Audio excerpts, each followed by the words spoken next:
ჩვენ ძალიან დიდი ხანია რაც გველოდება ქალბატონი ლამარა კობალაძე ის გახლავთ ადვოკატი მან ის იცავდა წარმოადგენდა ბესო ხარძიანს ქონების დაბრუნების საქმეზე უკვე ქართული ოცნების ხელისუფლებაში მოსვლის შემდგომ პერიოდში და შესაბამისად ჩვენ შევძლებთ რომ მას უკვე ქონებასთან დაკავშირებულ საკითხებზე დაუსვათ შეკითხვები. მოგესალმებით ქალბატონო ლამარა კობალაძე ადვოკატი მე დაუსწრებლად სანამ შემობრძანდებოდით უკვე წარგადგინეთ როგორც ოჯახის ადვოკატი ვინც მუშაობდა ქონების ნაწილში კუსტბის შესაბამისი წილების ხარძიანისთვის დაბრუნების საქმეზე. გთხოვთ გითხრათ თუ წინააღმდეგი არ იქნებით დაბადების წელი და მოქალაქეობა. 1960 ქართველი. გულითაც და ჩანაწერით. გისმენთ ჩვენ თქვენ გამოგიყოფთ თუ წინააღმდეგი არ იქნებით 10 წუთს თავისუფალი თხრობის რეჟიმში. გთხოვთ გითხრათ როდიდან იცავდით ქონებრივ ინტერესებს ბესო ხარძიანის რა შედეგი დადგა და შემდეგ უპასუხოთ წევრთა კითხვებს. გთხოვთ. ბატონო. ბესო ხარძიანმა ჩვენ იურიდიული დახმარებისთვის მოგმართა 2013 წელს. ალბათ იქნებოდა სადღაც სექტემბერი, ოქტომბრის დასაწყისი. მას გამოვლილი ჰქონდა ეს საშინელი პერიპეტიები და გადაწყვეტილი ჰქონდა რომ დაეწყო ბრძოლა ამ ძალადობრივი გზით ჩამორთმეული ქონების დაბრუნებისთვის. ბუნებრივია ჩვენ მოვუსმინეთ მას გავეცანით წარმოდგენილ დოკუმენტაციას და აღვთქვით დახმარება და ეს ასეც მოხდა. შევიტანეთ სარჩელი და კუსტბის საქმეზე ვაწარმოებდით ორ საქმეს. ერთი იყო კუსტბა კალა და კალასში წილების იძულებით დათმობის საქმე, ხოლო მეორე იყო ცესია, ანუ მოთხოვნის უფლების დათმობა. ჩაგაყენებთ საქმის კურსში, რომ ერთი საქმე დღეს დასრულებულია, იგი კანონიერ ძალაშია შესული, ბესოს სარჩელი დაკმაყოფილდა სასამართლოს მიერ და ამიტომ ახლა იურისტები კარგად გამიგებენ ამას მე დაბეჭდებით და თამამად შემიძლია ვისაუბრო კანონიერ ძალაში შესული გადაწყვეტილების ირგვლივ სასამართლოს მიერ დადგენილ ფაქტობრივ გარემოებებზე სამართლებრივ შეფასებაზე რაც ნათელს მოფენს და ერთგვარ რეზიუმესავით იქნება რაც მოხდა ბატონი ბესოს ირგვლივ რაც დაადგინა სასამართლომ და ბუნებრივია სასამართლოს გადაწყვეტილება მეტი დამაჯერებლობით გამოირჩევა.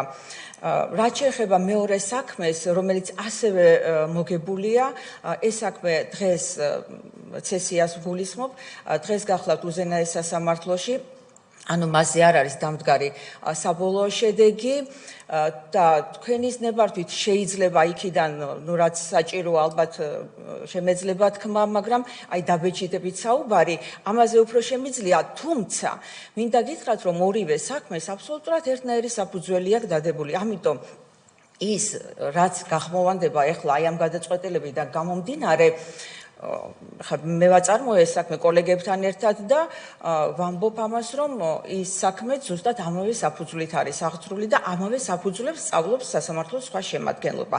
მაგრამ, ეთიკის მოთხოვნიდან გამომდინარე შეიძლება მასზე კიდევ არ შემეძლოს იქ რაღაცების წინასწარ თქმა დაბეჭდებით, რომ უზენაესი დატოვებს თუ არა იქ დადგენილ გარემოებებს უცვლელად. ამიტომ გეტყვით ესეთ რაღაცას, მოკლედ დავიწყეთ დავა და მოთხოვნა გახლდათ ასეთი. ბესო ხარძიანს ჰქონდა, ეგრეთ წოდებული ოჯახური ბიზნესი, რაშიც მოიაზრებოდა ის, რომ მას ჰქონდა კუსტბაში გარკვეული მისი იყო, მოკლედ სამეწარმოო რეესტრში იგი იყო დარეგისტრირებული.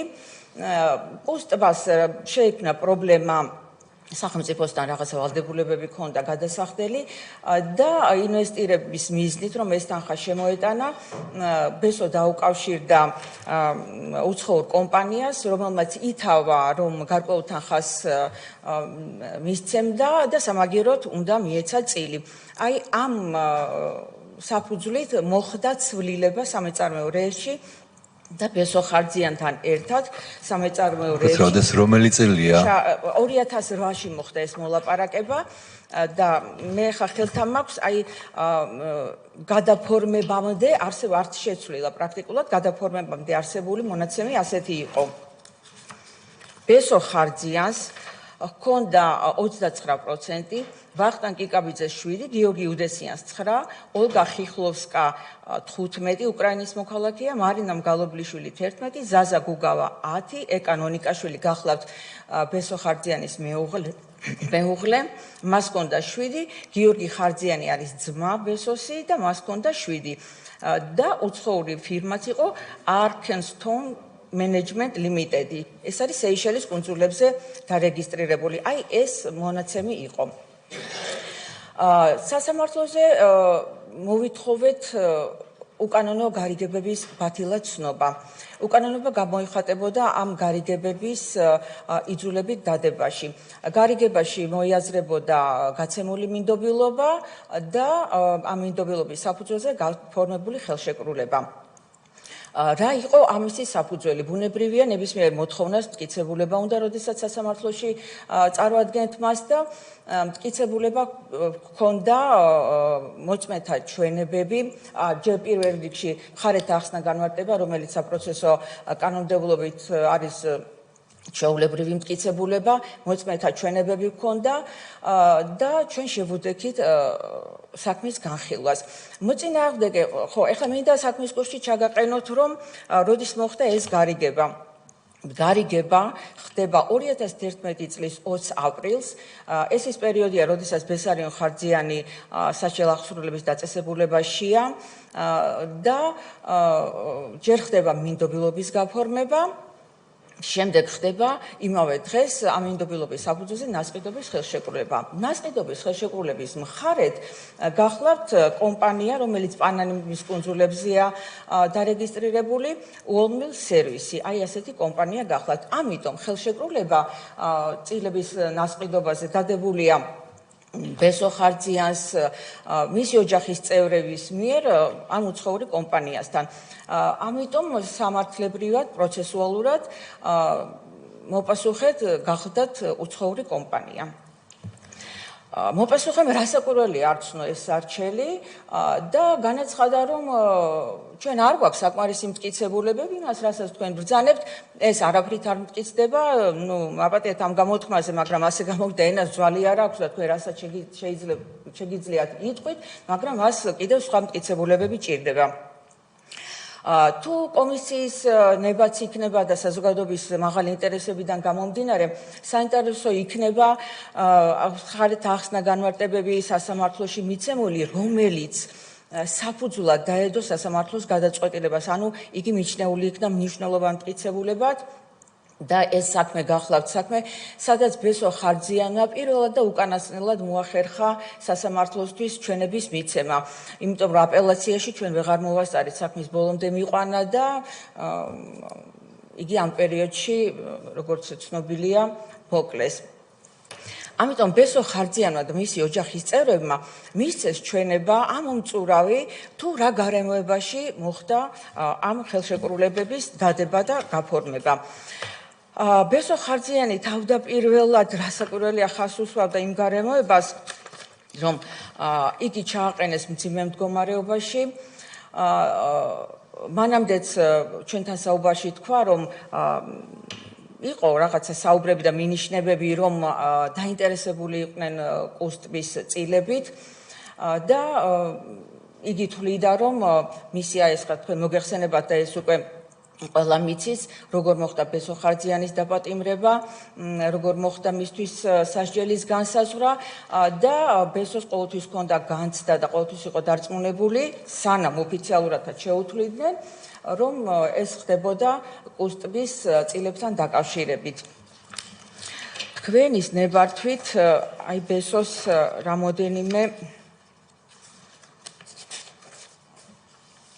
ის რაც აი მე თქვენ ახლა გიამბობთ არა ვთქვათ აი ბესოს ნაამბობს ჩემს მიმართ ვიღაცის მიმართ არამედ ეს გახლავთ სასამართლოს მიერ მიღებული უკვე დამტკიცებული კანონიერ ძალაში შესული გარემოება რომელიც აი მოწმეთა ჩვენებებს ეყრდნობა ანუ სასამართლომ მოწმეების ეს ჩვენება სარწმუნოდ მიიღო და მას უკვე ვეღარავინ ვერ შეცვლის და ვერც შეედავება სასამართლოს ხარჯიანმა განუმარტა, რომ მისი დაპატიმრება მოხდა მხოლოდ იმ მიზეზით, რომ არსებობდა ინტერესი შეპესე კუსტვა კალას და კუსტვა პალასის მიმართ. მან აღნიშნა, რომ შეხება არ ჰქონია ნარკოტიკულ დანაშაულთან. ბესარიონ ხარჯიანმა სასამართლოს განუმარტა, როგორ დააპატიმრეს, რომ ავტომანქანა გააჩერეს, შემდეგ იქიდან ჯიპიდან გადმოვიდნენ ნიღბიანები, ჩაუყარეს ნარკოტიკული საშუალება, აღიძრა მის მიმართ სისხლის სამართლის საქმე და ბესო ხარჯიანისთვის გახდა ცნობილი, რომ ეს ადამიანები იყვნენ საქართველოს შინაგან საქმეთა სამინისტროს სპეციალური ოპერატიული დეპარტამენტის სოდის თანამშრომლები. ბესო ხარჯიანმა სასამართლოს განუმარტა და მისცა ახსნა განმარტება, რა მდგომარეობაში იმყოფებოდა იგი ნომერ მე-ზე სასჯელ ახსოვების დაწესებულებაში. რომ ადგილი ჰქონდა, რომ 14 დღე ჯერ კარანტინში ამყოფებდნენ, მოგეხსენებათ კარანტინი არის ადგილი, სადაც სასჯელ ახსოვების დაწესებულების ადმინისტრაციული კორპუსიდან საცხოვრებელი კორპუსის შესაბამის საკნებში პატიმრების გადანაწილება ხდებოდა. როგორც წესი არ უნდა მომხდარიყო ამდენი დღე, მაგრამ ბესო 14 დღე არ აღირს ეს რომ კორპუსში გადაეყვანათ. სცემდნენ აბსურდული მიზეზით შეურაცხყოფის ფაქტს ესწრებოდა ბესოს ჩვენება სასჯელ ახსოვების დაწესებულების უსაფრთხოების სამსახურის უფროსი ვინმე ვიქტორ ჭეიშვილი, რომელიც დირექტორის მოადგილე გახლდათ. ბესო ხარჯიანმა განმარტა, რომ მას საკანში მიუჩინეს, ანუ ჩასვეს მასთან ერთად ვინმე ოლეგ რამიშვილი, რომელმაც შესვლისთანავე დაიწყო ბესოს მიმართ ძალადობა, მას აღვიძებდა მძინარეს, იყო შემთხვევა, რომ თავში ბოთლი ჩაარტყა მძინარეს და გარდა ამისა, ის ეგრეთ წოდებული ნასეტკა იყო, რომელიც მოგეხსენებათ იმ პერიოდისთვის უცხო არ გახლდათ და გაქონდა ამბები. ბესარიონ ხარჯიანი განმარტავდა, რომ ხდებოდა რაშიც იყო საქმე და მან შემოუთვალა თავის ძმას თვითონ ამბობს ამას ბატონი საწყალი ბესო რომ გაერკვია მის პარტნიორთან რომ რაშია საქმე აი რა შეიძლება ამ ამბიდან გამოვიდეს იყო ერთი დღე როცა საკნიდან გაიყვანეს ოლეგ რამიშვილი და იგი დაბრუნდა გაფითრებულიო ბრძანებდა ბესო ხარჯიანი და მითხრაო რომ ის იმყოფებოდა ციხის უფროსის კაბინეტში, სადაც იყვნენ დათა ახალაია, რომელიც იმ პერიოდში იკავებდა კონსტიტუციური უსაფრთხოების დაცვის დეპარტამენტის ყოფილი უფროსის თანამდებობას, საქართველოს თავდაცვის მინისტრის ძმა, აი ასეა სასამართლო გადაწყვეტილებაში მოხსენიებული და სოსო თოფურიძე, რომელიც გახლდათ კონსტიტუციური უსაფრთხოების დაცვის დეპარტამენტის კუდის უფროსის მოადგილე. ეს ადამიანები წარმოადგენდნენ საზოგადოების ცნობილ პირებს, ყველასთან დასწრებით დათა ახალაიამ დაურეკა გიორგი უდესიანს, რომელიც იყო ბესარიონ ხარჯიანის პარტნიორი და იკითხა, რომ წილები გადაფორმდა.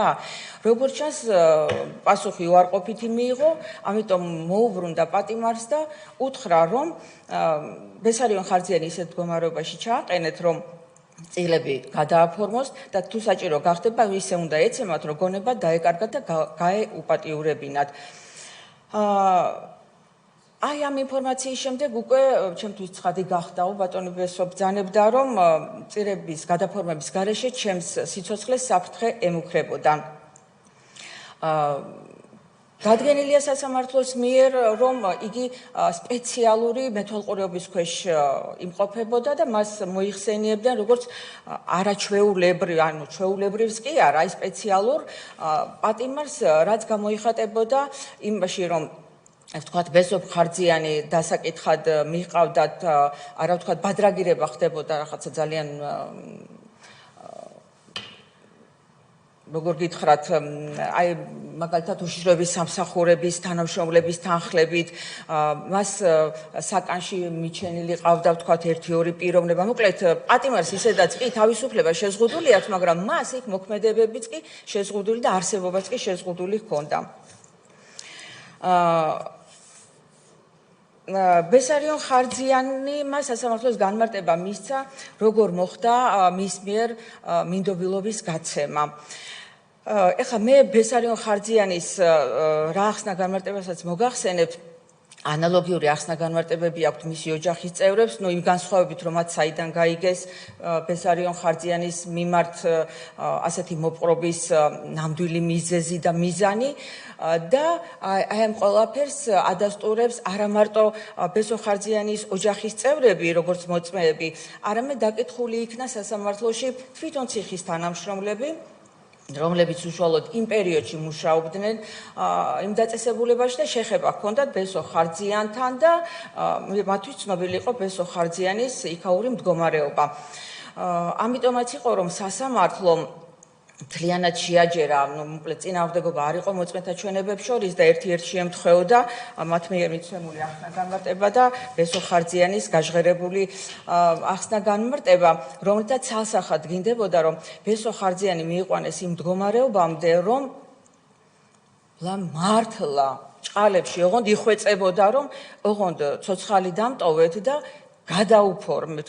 იმიტომ რომ აი საქმის მასალები ცნობილია, მისი მეუღლე ეკა ნონიკაშვილი ბოლომდე მაინც ვერ იჯერებდა, რომ ეს ამბავი შეიძლება მართლა ამის გამო ყოფილიყო და მართლა ასეთ დღეში ჩაეგდოთ ბესო ხარძიანი და ამიტომ რაღაცა პერიოდი ქალბატონი ეკა გაჯიუტდა, ასე ვთქვათ და თქვა, რომ არა, ეს არ იქნება მართალი და არ მინდა სიჩქარე არ გადავაფორმოთ, მაგრამ გადამოწმდა ეს ინფორმაცია ახლობლების, იქ მომუშავე ადამიანების და სხვადასხვა საშუალებებით და ქალბატონი ეკაც რო დარწმუნდა, რომ ეს მართლა ესე იყო და ბესარიონ ხარძიანი სასტიკ მდგომარეობაში იყო ერთადერთი მიზნით, რომ მას წილები უნდა გადაეფორმებინა, ისის თანახმა გახდა და ისეთ მდგომარეობამდე იყო მისული, რომ ბესარიონ ხარძიანმა წერილი გამოატანა, გამოაგზავნა და წერილში მიუთითა, რომ არაფერზე წინააღმდეგი არ წახვიდეთ, ყველაფერი გადააფორმეთ.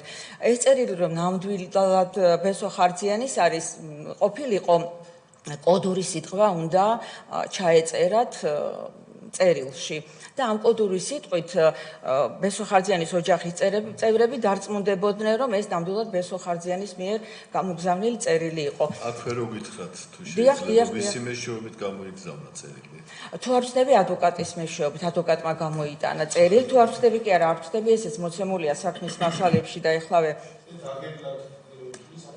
ბატონო, ეს მე თქვენ რასაც გეუბნებით, ეს არის მხოლოდ აი ამონარიდები სასამართლოს გადაწყვეტილებიდან, არც ერთი ჩემი ინტერპრეტაცია და ჩემს მიერ დამატება. ეს არის ფაქტობრივი გარემოებები დადგენილი, რომელსაც დაეყნო სასამართლოს გადაწყვეტილება. ეხლავე მოსარჩელი მიუთითებს ბესო ხარძიანს ესაუბრა, ციხეში არსებული გაუსაძლისი მდგომარეობის გამო გადაწყვეტილი ჰქონდა ქონების გადაფორმება, რაც უნდა მომხდარიყო მისი სიცოცხლის სანაცვლოდ, მაგრამ შეეცადა, რომ საკუთარი პრეტენზია წაეყენებინა და ასევე მოითხოვა ციხიდან განთავისუფლება, ანუ გადმოგიფორმებთ, მაგრამ გამიშვით. რასაც დაპირდა კიდეც ადვოკატი დავით კვაჭანტირაძე, რომელიც მასთან ვიზიტებს ახორციელებდა გიორგი ფრჩხილებში გია უდესიანის დავალებით. იმის გამო, რომ მისთვის ცნობილი იყო ის ფაქტი, რომ ეკა ნონიკაშვილი, ანუ ბესო ხარძიანის მეუღლე, ქონების გადაფორმების წინააღმდეგი იყო, ბესარიონ ხარძიანმა გაუგზავნა წერილი, რომლითაც ოჯახის წევრებს შეატყობინა, რომ ხელშეკრულებები უნდა გაფორმებულიყო, რაც შემდეგ განხორციელდა კიდეც. და კოდურ სიტყვაში მათი წინაპრების სახელი იყო მოხსენებული. ეხლა რატო დაჭირდათ ეს წერილი, აქვე რომ სრულად ეს სურათი დაიხატოს, კომისიისთვისაც ცნობილია და სასამართლომაც ეს დადგენილად მიიჩნია, რომ ჯერ მოხდა ბესო ხარძიანის მიერ მინდობილობის გაცემა თავის ნათესავზე ილია ხარძიანზე. ილია საქმის მასალებით ეს რასაც სასამართლო დაეყრდნო, აქაც ეს ჩანს, რომ ეს დავალება, ანუ რომ ილიას უნდა გაეკეთებინა, ეს მოდიოდა გია უდესიანისაგან, გიორგი უდესიანისაგან. ბუნებრივია წინააღმდეგი ვერ მიდიოდნენ იმის გამო რომ უკვე მთელი სანათესაოსთვის ცნობილი იყო ბესოს მდგომარეობა და მაგრამ მაინც გაბედა ილია ხარძიანმა და მოითხოვა რომ კი ბატონო თუ ასია მე მინდა ნამდვილად ვიცოდე რომ ჩემი ბიძაშვილი ნამდვილად თანახმა და წერილი გამოგვიტანეთ ოჯახს რომ ბესომ გვითხრას იმიტომ არ ვიცი ახლა რა გარემოების გამო შეხვედრა ვერ მოხერხდა და ვიზიტი ვერ მოხერხდა ოჯახის წევრების რომ ჩვენ ნამდვილად ასე უნდა მოიხსნათ და სწორედ აი ამ წერილზეა საუბარი და ამის გამო მოხდა წერილის გამოგზავნა რომ ბესო ხარძიანს და მისი ოჯახის წევრებს გადაეფორმებინათ წილი ვიზეც არ უნდა ყოფილიყო და გარდა ამისა გაეკეთებინათ დათმობა ცესია მოთხოვნის უფლების დათმობაც მინდობილობა გააფორმდა თუ არ ვცდები 20 აპრილს და 20 აპრილსვე მოხდა გადაფორმება. ბესო ხარძიანთან ეს მინდობილობა გაფორმდა რასაკვირველია თავისუფლების აღკვეთის ადგილას, მოთავსების ადგილას, ხოლო ოჯახის წევრებთან ნოტარიუსი მიიყვანეს ოჯახში. ნოტარიუსმა გასცა იქ ნება გამოკითხა რომ აი თქვენ მინდობილობას აძლევთ ილია ხარძიანს რომ მან გაასხვისოს ეს ქონება, კი ბატონო გაკეთდა ეს მათ ხარძიანების ოჯახში, ხოლო ამის შემდეგ საქმის მასალებიდან ჩანს რომ მოდიან ესენი ოფისში გიაუდესიანთან თუ არ ვცდები და იქ ფორმდება უკვე ნასყიდობის ხელშეკრულება ამ მინდობილობის საფუძველზე. საქმის მასალებითვე დადასტურებულია რომ ამ გაფორმების დროს ხელშეკრულების გაფორმების დროს ვიზეც უნდა გაფორმებული იყო ანუ ხელშეკრულების კონტრაჰენტი ვინც უნდა ყოფილიყო მისი წარმომადგენელი ვინმე მერაბ მეტრეველი და მერაბ მეტრეველს და ილია ხარძიანს ერთმანეთი ცნობიათ და ნუ იქ მოხდა ესეთი გადაკოსნა რამაც დაძაბა გია უდესიანი და ასეთი რამე თქვაო რომ შენ ახლა არაფერი არ შეგეშალო, სწორ გზაზე ადგახარ და თუ გინდა რომ შენ ბიძაშვილს უშველო და გვერდში დაუდგე, შენ ბოლომდე ეს საქმე უნდა მიიყვანო. ნუ ახლა ამითი მომანიშნა რომ მე არც ვაპირებდი ვთქვათ უკვე გაჯიუტებას გადაწყვეტილი ქონდა ოჯახს და მოხდა იქ გაფორმება ამ ხელშეკრულების და ხელშეკრულების შესაბამისად შემდეგ წილების გადაფორმება კომპანიაზე უოლმ სერვისი რომელიც პანამაშია დარეგისტრირებული და იმ პერიოდისთვის როდესაც ეს საქმე იხილებოდა არც ამონაწერი ვერ მივაკვლიეთ ვერანაირად ვერც წარმომადგენლობა ოფიციალური თბილისში, საქართველოში, ან ვინმე წარმომადგენელი ოფიციალურად, აი როგორც ორგანიზაციის, აი ამ საქმის განხილვის დროს არც სასამართლოს და არც ჩვენ ხელთ არ გქონდა.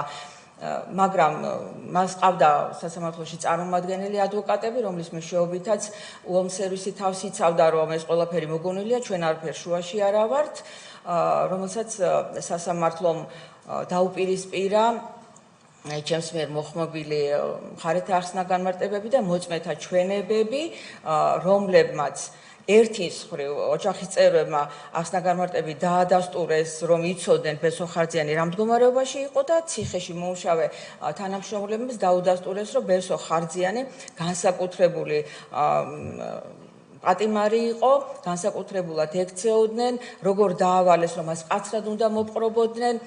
დაასახელეს ის შემთხვევა, რაც ბესო ხარძიანმაც გვიამბოდა სასამართლოშიც გააჟღერა, რომ ერთ პერიოდში მოხდა ისე, რომ კომისია უნდა მისულიყო რაღაცა სანიტარული საათი ყოფილა და როგორც კი ბესო ხარძიანის საკნის კარები გაიღო, ბესო ხარძიანმა შეძლო გამოქცევა, ძალიან ემოციური ის იქნება ალბათ წარმოიდგენთ, შეძლო გამოქცევა და დაიწყო ყვირილი, რომ მიშველეთ მკლავენ. რასაკვირველია ბესო ამისთვის დაისაჯა, როგორც წესი და რიგია, ისე შეაბრუნეს და ასე ვთქვათ, ამისთვის გაუსწორდნენ კიდეც. აი ასეთ ვითარებაში მოხდა ამ სადაო ხელშეკრულებების დადება. სასამართლომ აბსოლუტურად კანონზომიერად, აბსოლუტურად სამართლიანად გაიზიარა ის მდგომარეობა, რომ თავისუფლება აღკვეთილი ადამიანი როგორი ნამდვილიც არ უნდა იყოს მუქარა პირველი რომ საპატიმროში თავს ყოველთვის გრძნობს დათრგუნულად, ყოველთვის ყველაფერს უყურებს, ასე ვთქვათ, აი შიშ დიდი თვალები აქვს და დიდი თვალებით ემოციურად და მით უფრო ასეთი მოპყრობის ფონზე, როდესაც მის მიმართ ფიზიკური ძალადობა არსებობდა, მუქარა არსებობდა, რომ კაბით შარვლით შევიდა და კაბით გამოვა და ამას ჩვენ საჯაროდ გავასაჯაროვებთ ამ პროცესს. მუქარა რომ აი ეს გაუპატიურება მოხდებოდა საჯაროდ, ჩაიწერებოდა და შემდეგ გავიდოდა ფართო საზოგადოების წინაშე და 1000 რაღაცა. ამიტომ ეხლა იცი იბადება ბუნებრივი კითხვა, რომ აი ბესოს ეს რომ არ გაეკეთებინა. იყო რეალური საფრთხე, რომ აი მართლა მოკლავდნენ, მართლა გაუპატიურებდნენ და სასამართლომ არა მხოლოდ ეს მოწმეთა ჩვენებები და ეს მდგომარეობა არამედ გაითვალისწინა, რომ იმ პერიოდში, როდესაც ეს საქმე იხილებოდა, ეს არ იყო ხარჯიანის არც პირველი, არც უკანასკნელი საქმე. ამიტომ უკვე იყო, ასე ვთქვათ, ამოსული მაპატიეთ ამ იმაზე ეს ჭუჭყი ზედაპირზე და უკვე იცოდა საზოგადოება, რომ არაერთი ამდაგვარი საქმე არსებობდა და ეს შუქდებოდა ტელევიზიით. ამიტომ სასამართლომ გადაწყვეტილებაში, კიდევ ერთხელ ვიმეორებ, რომ მე არ ვწდები სასამართლოს მიერ დადგენილ გარემოებას და მსჯელობას, სასამართლომ სწორედ ეს თქვა, რომ სასამართლოს რწმენას უქმნიდა ამ მოწმეების ახსნა-განმარტების სარწმუნოებისა ის გარემოებაც, რომ ასე ხდებოდა სხვა შემთხვევაშიც, იყო ძალიან ცუდი პერიოდი, იყო პრეცედენტები, ბესოსნაირი და ბესო ხარჯიანზე უარესიც და ამიტომ ბრძანა სასამართლომ, რომ დიახაც ბესო ხარჯიანს უნდა გაუიოლდეს მტკიცების ტვირთი. მოგეხსენება სასამართლოში საქმის წარმოების დროს მხარეებზე ნაწილდება მტკიცების ტვირთი, ვინ რა უნდა ამტკიცოს, რა ხარისხით და სასამართლოში შეჯიბრებათობაზეა ყველაფერი დამყარებული და სამწუხაროდ მოსამართლე ემოციებზე დაყრდნობით ვერ გამოიტანს გადაწყვეტილებას, რაც იმას ნიშნავს, რომ ხანდახან შეიძლება ახლა მოგეჩვენოთ, რომ ეს არ არის კანონზომიერი, არ არის სწორი, მაგრამ იმარჯვებს ის ვინც დასაბუთებულად და კარგად წარადგენს თავის პოზიციას. აი ამ მიმართებით შეჯიბრებითობის პრინციპიდან გამომდინარე, მხარეებმა თანაბრად უნდა აწიონ ეს მტკიცების ტვირთი და მათი მტკიცებულებები საპირწონე უნდა იყოს ერთმანეთის. მაგრამ იმდენად სპეციფიური იყო ბესო ხარჯიანის მდგომარეობა, რომ სასამართლომ თავის გადაწყვეტილებაში დიახაც თქვა, რომ აი ამ ყველა შემთხვევის გათვალისწინებით და ეს იყო კლასიკური მაგალითი იმისა, რომ იძულებით როგორ შეიძლება ადამიანს გარიგება დაადებინო, დიახაც აი ამ მხარეს სასამართლო უფლებას აძლევს, რომ შედარებით გაუიოლოს და არა გაანთავისუფლოს მტკიცების ტვირთისაგან და სარწმუნოდ მიიჩნიოს ის მტკიცებულება, რაც ჩვენ წარვადგინეთ. მხარე მოწინააღმდეგე მხარე თავს იცავდა იმისგანაც, რომ აი ჩვენ რა შუაში ვართ, ჩვენ კომპანია დაემუქრა რამეს, მაგრამ აქ სასამართლომ აქაც მშვენივრად უპასუხა, რომ არსებობს სამოქალაქო კოდექსის 96 მუხლი, სადაც პირდაპირ არის მითითებული, რომ იძულება შეიძლება მოდიოდეს უშუალოდ მხარისგან და შეიძლება მოდიოდეს მესამე პირისგან. და აი გია უდესიანი, რომელიც ძალიან აქტიური იყო ამ საკითხში, კი არა, როგორ ვთქვა, მას მიყავდა ეს საქმე, გახდათ სწორედ ეს მესამე პირი და ამიტომ აი დავას და ეჭვს არაფერი არ იწევდა, რომ კლასიკური მაგალითი იყო იძულებით დადებული ხელშეკრულებებისა და ამის გამო ეს გარიგებები სასამართლომ ბათილაცნო. გადაწყვეტილებამ გაიარა სათანადო ინსტანციები, აპელაციამ, რომელმაც სრულად გაიზიარა პირველი ინსტანციის მიერ დადგენილი ფაქტობრივი გარემოებები და გაიარა უზენაესი სასამართლო, რომელმაც დაუშვებლად ცნო კასაცია ოლმ სერვისის. აი ეს გახლავთ და დიდი მადლობა ქალბატონო ლამარა, მე ერთი კითხვა მაქვს, მხოლოდ საზოგადოებისთვის რომ განმარტოთ, შედეგი ამ დავის და დღეს როგორ არის წილები გადანაწილებული. სასამართლოს გადაწყვეტილება, რომელიც გავიმეორებ, უცვლელად არის დატოვებული ზემდგომი ინსტანციის სასამართლოებისთვის, არის შემდეგნაირი.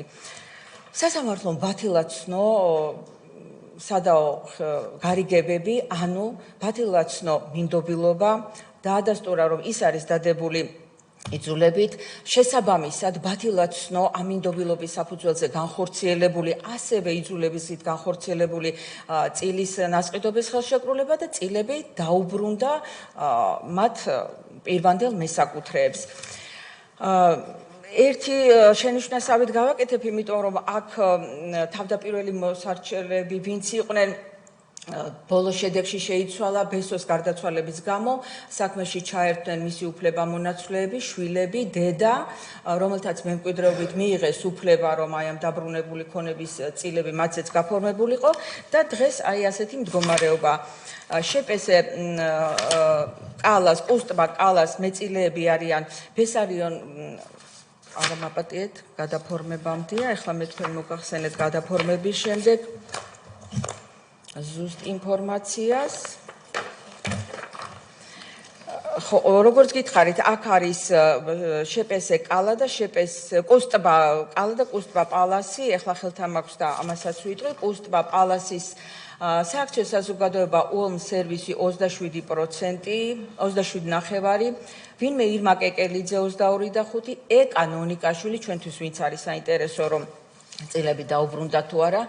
ეკანონიკაშვილს 10%, ეკატერინე პატიეშვილს 5%, ეს არ გახლავთ გეოდესიანის მეუღლე, კონსტანტინე კიკაბიძე 22.5%, თუ არ ვცდები ბუბა კიკაბიძის მემკვიდრეა, მიხეილ ხარძიანი, ეთერ ხარძიანი, ეკანონიკაშვილი და ანა ხარძიანი, რომლებიც მემკვიდრეები არიან და შესაბამისად უფლებამონაცვლეები ბესო ხარძიანის ქონების და მოთხოვნის, მათ აქვთ 12.5%. აი ეს არის დღევანდელი გადაფორმების შემდეგი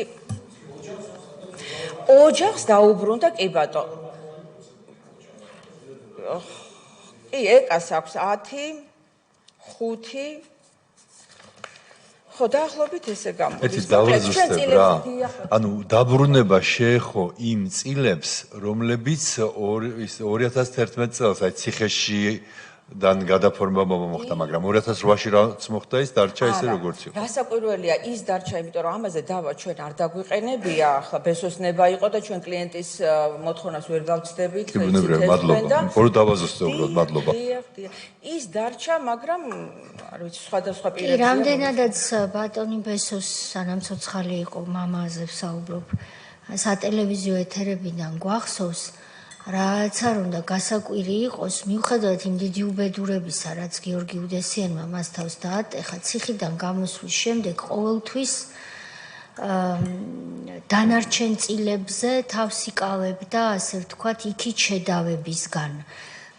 თითქოს მაინც კიდევ უფრთხილდებოდა სხვას. ესეთ შთაბეჭდილებას ტოვებდა ეს ადამიანი, მიუხედავად იმ დიდი უბედურებისა და წამებების კასკადისა, რაც მას უდესიანმა თავს დაატეხა. ბატონი ალექსანდრე ტაბატაძე. მადლობა ქალბატონო, მაგრამ თქვენ დასაწყისში ახსენეთ, როდესაც წილების გადანაწილება იყო ეს 2008 წლამდე. ზაზა გუკავა ჰქონდა წილი, ხო? თუ არ ვცდები. დიახ. მოდით გადავამოწმოთ, დიახ, ზაზა გუკავას ჰქონდა წილი. იმიტომ რომ დღეს ჩვენ გვქონდა ჩართვა პენიტენციური დაწესებულებიდან, სადაც ის აღნიშნავდა, რომ გიორგი უდესიანთან მას ურთიერთობა ჰქონდა ხოლოს საგეში და არანაირი ურთიერთობა და შემხებლობა არ ქონია მას კუსტბის საქმესთან დაკავშირებით. მასაც ჩამოერთვა წილი. იცით რა, ზაზა გუგავას წილი ამ სასამართლოს გადაწყვეტილებით არ ჩამორთმევია. ნახეთ, თუ არ ვცდები სისხლის სამართლის საქმეშია და მე ვახსენე კანონიერ ძალაში ჯერ არ არის შესული გადაწყვეტილება, თქო, მაგრამ ფაქტობრივი გარემოების ჯერ არ ვამბობ, რომ სასამართლოს მიერ 100%-იანი დადგენილი, მაგრამ მეორე ინსტანციაში გაიჟღერა ესეთმა რაღაცამ, რომ როდესაც წილის ნასყიდობები მოხდა ულმ სერვისზე, მათი პარტნიორები, მე მგონი, განაგებდნენ, აი ვისთვის რა წილი უნდა გადაფორმებულიყო და როგორ უნდა გადაფორმებულიყო ეს წილი. ამიტომ მე ვერ გეტყვით, ახლა შეიძლება ვარაუდია, რომ ზაზა გუგავას ეს თუ არ ვწდები გია უდესიანის ნათესავია და აი გიამ თავის წილი ხო ხდებოდა ესე და ახლაც ალბათ ხდება რომ უფორმებენ წილს ვერ გეტყვით ახლა ამას დაბეჯითებით რატო იყო და როგორ იყო მაგრამ მე ამ მონაწერში არ ვიცით ამ მონაწერში აღარა ჩანს საზაგუგავა ამიტომ მე ხა სასამართლომ რაც დაადგინა იმაზე შემიძლია ვისაუბრო რაც არა მე არ მაქვს უფლება რომ გავხდე ჩანდა და აღარ ჩანს ეს ფაქტია კი ბატონო ქონდა და აღარ აქვს კი ბატონო ბატონი სოზარც წავიდა ბატონო ალეკო დიდი მადლობა ძალიან საინტერესო ინფორმაცია იყო უბრალოდ მინდა დამიდასტუროთ ასე არის თუ არა რაც სასახლა ვიტყვი ანუ წეგან აქ ყავდა ბატონი კვაჭანტირაძე ადვოკატი უდესიანის რომელიც ამბობდა რომ მან საერთოდ არაფერი არ იცოდა იქ იძულების და დაძალების და ასე შემდეგ როცა ის შედიოდა საგვარია ხარჯიანთან რომ საერთოდ არ იცოდა რომ ზეწოლა იყო ხარჯიანზე რამე ემუქრებოდა და ასე შემდეგ. თქვენი ნათქვამიდან, რა ვიცი, ძალიან კაფედ გამოჩნდა რომ ადვოკატს შეუძლებელია ეს არ ცოდნოდა კი არა, ყველაფერი იცოდა, იმიტომ რომ რაღაცნაირად საქმის მონაწილესავითაც კი იყო და აი საქმის მასალებიდან, სასამართლოს მასალებიდან რა ჩანს ეს მინდა. მოდით ამ კითხვაზე რომ უფრო გამოკვეთილი პასუხი გააქცეთ, გადაწყვეტილების მე-11 გვერდზე მოყვანილია მოსარჩელე ბესარიონ ხარჯიანის ახსნა განმარტება, რომელსაც სასამართლო იმეორებს, ანუ აი რა განმარტებასაც დაეყნო სასამართლო, თორე შეიძლება ბევრი ითქვას, მაგრამ მე რაც სასამართლოს გადაწყვეტილებისთვის მიაჩნია საჭიროდ ის გადმოაქვს, მოსარჩელე მიუთითებს სასამართლო ბრძანებს, რომ ციხეში არსებული გაუსაზრდელი მდგომარეობის გამო გადაწყვეტილი ჰქონდა ქონების გადაფორმება, რაც უნდა მომხდარიყო მისი სიცოცხლის სანაცვლოდ, მაგრამ შეეცადა რომ საკუთარი პრეტენზია წაეყენებინა და ასევე მოითხოვა ციხიდან გათავისუფლება, რასაც დაპირდა კიდეც ადვოკატი დავით კვაჭანტირაძე, რომელიც მასთან ვიზიტებს ახორციელებდა გიორგი გია უდესიანის დავალებით.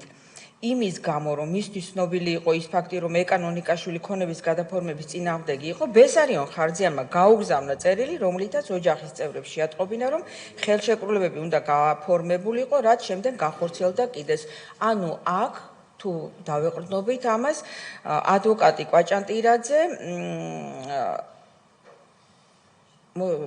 დაპირდა რომ ანუ სანაცვლოდ ციხიდან გაგათავისუფლდა. სიცოცხლის სანაცვლოდ ციხიდან გაგათავისუფლდა, რაც რა თქმა უნდა არ შესრულდა. დიდი მადლობა. და ქალბატონო თეატ აშკარად წეღანად ჩანდა, მაგრამ ახლა უკვე სასამართლოს დადგენილებით პრაქტიკულად ჩანს, რომ ერთი მონაწილე იყო ამ დანაშაულის და მეორეც აბსოლუტურად შეგნებულად მოგვატყუა კომისიას, იმიტომ რომ გამორიცხულია, რომ ამ ადამიანს ეს არ ხსომებოდა, მით უმეტეს სასამართლო პროცესებიც გაიარა და დაბარებულიც იყო იქ.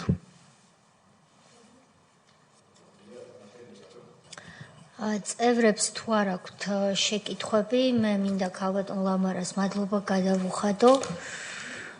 პირველ რიგში მობრძანებისთვის, შემდეგ გარკვეული დროის განმავლობაში ლოდინისთვის, ვინაიდან თქვენს წინ გამომსვლელებს ბევრი დრო დასჭირდათ საკუთარი აზრების ფორმულირებისათვის და ასევე იმედი გამოვთქვა, რომ თუ კი ჩვენ აი იმ საქმეებიდან, სადაც არის კანონიერ ძალაში შესული შედეგი სახეზე, იმ საქმის მასალებს ჩვენ თქვენგან საჭიროებისამებრ გამოვითხოვთ ოფიციალურად და იმედი გვაქვს მომავალშიც ამ მიმართულებით თქვენთან საუკეთესო თანამშრომლობის.